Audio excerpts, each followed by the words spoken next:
और गुरुजी को फिर से समाज में सम्मान के साथ लाया जाए। मीडिया में जो बताया है कि वहाँ पर बच्चों के साथ ऐसा होता है या वैसा होता है, जो भी है, तो मैं ये कहना चाहूँगी कि मेरे खुद के बच्चे वहाँ पढ़े हैं स्कूलों में।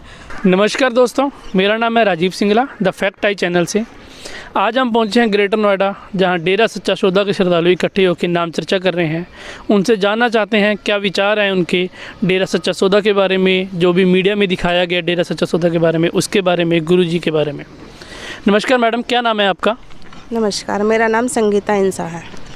क्या क्वालिफ़िकेशन है, क्या करते हो आप? मैं BA पास हूँ और एक हाउसवाइफ हूँ।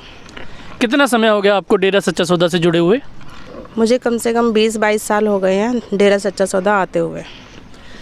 जब 2017 में गुरुजी के ऊपर बहुत सारे इल्ज़ाम लगे, गुरुजी को सज़ा भी हुई, तो उस समय बहुत सी बातें आई महिलाओं को लेके कि महिलाएं सुरक्षित नहीं हैं, वहाँ पे इस तरह से गुफा है, जब वो सब चीज़ें हैं।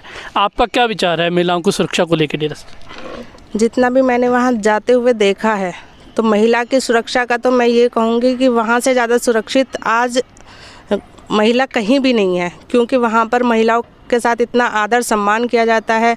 महिलाओं के लिए जैसे कि वहाँ जेंट्स भी जाते हैं, लेडीज़ भी जाती है, लेकिन जेंट्स अलग रहते हैं, महिलाएं अलग बैठती हैं, और उनका रहने का, सहने का, हर एक चीज़ अलग अलग है दोनों तरह से। तो वहाँ तो कोई सुरक्षा को लेकर सवाल उठना ही नहीं चाहिए था। ये पता नहीं मीडिया ने क्यों उठाया ये सवाल। वहाँ के स्कूलों को लेके उठी थी ये बातें कि वहाँ के स्कूल जो हैं वो उसके पास से कोई गुफा है या इस तरह से है, तो उसको लेके ये बात उठी थी मीडिया में। जैसा कि मैंने आपको पहले ही बताया है कि मुझे वहाँ जाते हुए 20-22 साल हो गए हैं, तो नेचुरली हमारे बच्चे भी जाते होंगे। और जो ये सुरक्षा बताई है कि मीडिया में जो बताया है कि वहाँ पर बच्चों के साथ ऐसा होता है या वैसा होता है, जो भी है, तो मैं ये कहना चाहूँगी कि मेरे खुद के बच्चे वहाँ पढ़े हैं स्कूलों में। बॉयज़ भी पढ़े हैं बॉयज़ स्कूल में और लड़की भी पढ़ी है। तो जैसा न्यूज़ में हमें दिखाया गया था कि हॉस्टल से या स्कूल में से कोई गुफ़ा दिखाई गई थी, तो मैं ये बताना चाहूँगी सब लोगों को कि वो गुफ़ा नहीं थी, एक टनल था सिर्फ, जो रिसोर्ट में से था, उसको गुफा के रूप में दिखाया गया था। अगर वहाँ ये मानिए आप, अगर वहाँ सुरक्षा नहीं होती, बच्चे सुरक्षित नहीं होते, तो मैं अपनी लड़की को वहाँ क्यों भेजती? मैं तो आज का तो टाइम ऐसा है कि लड़कियों को तो हम ये चाहते हैं कि घर में भी सुरक्षा नहीं मिलती आज के टाइम में देखा जाए तो, लेकिन हमें वहाँ पर बहुत अच्छे से लड़कियों को रखा गया। 3-4 साल हॉस्टल में पढ़ के आए हैं बच्चे। लड़कियों के लिए तो कोई ऐसा कह ही नहीं सकते कि वहाँ पर सुरक्षा नहीं है। महिलाओं के समाज में आगे बढ़ाने के लिए, महिला सशक्तिकरण के लिए, वुमेन एम्पावरमेंट के लिए क्या किया है गुरुजी ने? गुरुजी बहुत तरह की वो चलाते हैं, शिक्षाएं देते हैं, लेकिन मोस्टली जो उनका फर्स्ट रहता है लड़कियों के लिए या महिलाओं को लेकर बहुत इम्पोर्टेंस देते हैं गुरुजी। उनमें पहला तो वो यही है कि जैसे कोई विधवा है, उनकी दोबारा से अच्छे लड़कों से शादी कराना, या उनकी शिक्षाओं पर चलते हुए कराने का मतलब ये नहीं कि वो कहते हैं, लोग अपने से आगे आकर विधवाओं के साथ शादी करने को तैयार हो जाते हैं। महिलाओं को और शक्ति देने के लिए उनको जैसे वैश्याओं को गंदे दलदल में से निकाल कर उनकी वो शादियां करवाई हैं। उनको एज अ समाज में बिल्कुल ऐसे ही दृष्टि से देखा जाता है जैसे कि एक नॉर्मल लेडी को देखा जाता है। और तीसरा ये भी है कि जैसे ये किन्नरों का था, उनको भी गुरुजी ने ये करवाया था कि उनको भी थर्ड जेंडर के नाम से समाज में दर्जा दिलवाया है। आपने बोला कि विधवाओं की या फिर जो वैश्य हैं उनकी शादियां करवाई, तो कैसे लड़के हैं जो उनसे शादियां करवाते हैं? क्या वो खुद भी पहले शादीशुदा हैं या उनके भी पहले कुछ तलाक या ऐसा कुछ है, या कैसे लड़के हैं वो?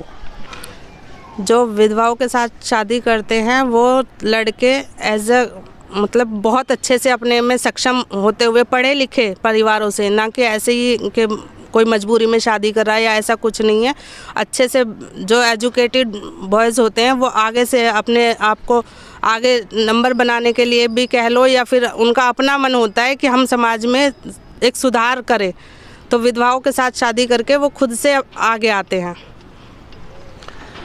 क्या ऐसी शादियां हो चुकी हैं? हाँ जी, बहुत सारी ऐसी शादियां हर महीने जब सत्संग होता था या अभी भी हो रही हैं।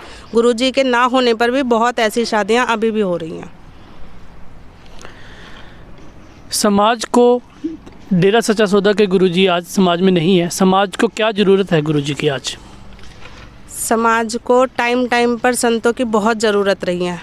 तो हर एक टाइम पे एक संत ही समाज सुधारक के रूप में समाज को सुधार सकता है। जैसे कि जब गुरुजी थे तो एक ही टाइम में लाखों लोग शराब और तरह तरह के जो नशे होते हैं हाथ खड़ा करके वहाँ प्रण कर लिया करते थे।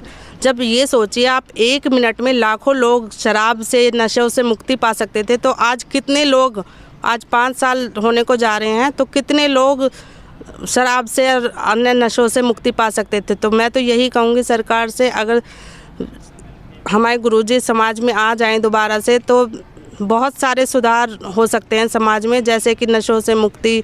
और आज का जो टाइम चल रहा है कोरोना टाइम, ऐसे टाइम में तो एक एज अ टीचर जो हमारे गुरुजी थे बहुत सहायता कर सकते थे, लेकिन अभी भी वो हमें भी टाइम टाइम पे पत्रों के द्वारा, चिट्ठियों के द्वारा अभी भी हमें गाइडेंस देते रहते हैं।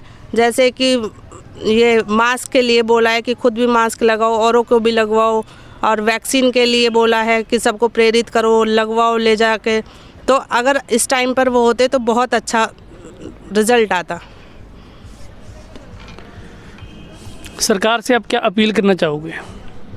अपील तो मेरी यही है सरकार से कि दोबारा से जो झूठे केस लगे हुए हैं गुरुजी पर, उनकी दोबारा से जांच हो और जल्दी से जल्दी सरकार को ठीक दिशा मिले कि क्या गलत है क्या सही है, और गुरुजी को फिर से समाज में सम्मान के साथ लाया जाए। धन्यवाद आपका। धन्यवाद दोस्तों, ये थे ग्रेटर नोएडा के वासी बहन। इन्होंने अपने विचार साझा किए हमारे साथ डेरा सच्चा सौदा के बारे में, महिलाओं को लेके, गुरुजी को लेके, समाज में क्यों ज़रूरत है गुरुजी की। बहुत बहुत धन्यवाद आपका जुड़ने के लिए।